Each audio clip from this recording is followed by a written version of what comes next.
எரேமியா 15வது அதிகாரம் 11வது வசனம் இப்படியாக சொல்கிறது, தீங்கின் காலத்திலும் நெருக்கத்தின் காலத்திலும் உனக்காக நான் சத்ருவுக்கு எதிர்ப்பட்டு உனக்கு சகாயம் செய்வேன் என்று மெய்யாகவே சொல்லுகிறேன். நம்முடைய ஆண்டவராகிய இயேசு கிறிஸ்து நமக்கு சகாயம் செய்கிற தகப்பன்.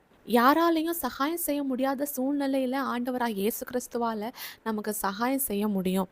தீங்கின் காலம் நெருக்கத்தின் காலம்னா என்னன்னு பார்க்கும்போது நம்மளால சில பாடு உபத்திரவங்களை தாங்கிக் கொள்ள முடியாத பாதையில நம்ம கடந்து போயிட்டு இருக்கலாம்.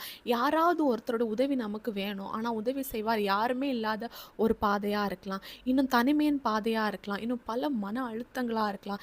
இப்படிப்பட்ட சில நெருக்கத்தின் பாதையில நம்ம கடந்து போயிட்டு இருக்கலாம். ஆனா இதன் மத்தியில நமக்கு சகாயம் செய்ய ஒரு தகப்பன் உண்டு. இந்த தீங்கின் காலமோ நெருக்கத்தின் காலமோ யாரால ஏற்படுதுன்னு பார்க்கும்போது சில மனிதர்கள் நமக்கு சத்துருக்களா மாறுவாங்க. அது மட்டும் இல்லை, சில சூழ்நிலைகள் நமக்கு எதிராக மாறும். நம்ம ஏசப்பாவுடைய பிள்ளை, அவர் நமக்கு தகப்பன். பிள்ளை கஷ்டப்படும் போது ஏசப்பா பார்த்துட்டு சும்மா இருக்க மாட்டாரு. நம்முடைய எதிரிக்கு எதிரியாக ஆண்டவர் இருப்பார். பரிசுத்த வேதாகமத்தில் யாக்கோபு குறித்து பார்க்குறோம். யாக்கோபுக்கு எதிராக அவருடைய சொந்த மாமாவாகிய லாபான் எதிராக வாராரு. ஆண்டவராக இயேசு கிறிஸ்து எதிராக வாரதுக்கு முந்தின நாள் சொப்பனத்தில் லாபானுக்கு தென்பட்டு, நீ யாக்கோபோடே நன்மையை அன்றி தீமை ஒன்றும் பேசாதபடிக்கு எச்சரிக்கையாருன்னு சொல்லிட்டு கண்டிக்கிறாரு. இப்படி ஆண்டவர் எதிரியை கண்டிக்கிறாரு. இதே மாதிரி உங்கள் வாழ்க்கையில் கூட நீங்கள் ஏதோ ஒரு நெருக்கத்தின் பாதையில் ஒரு தீங்கின் பாதையில் கடந்து போயிட்டுருக்கலாம். உங்களுக்கு எதிராக வருகிற சத்ருவானவனை ஆண்டவர் எதிர்ப்பார்.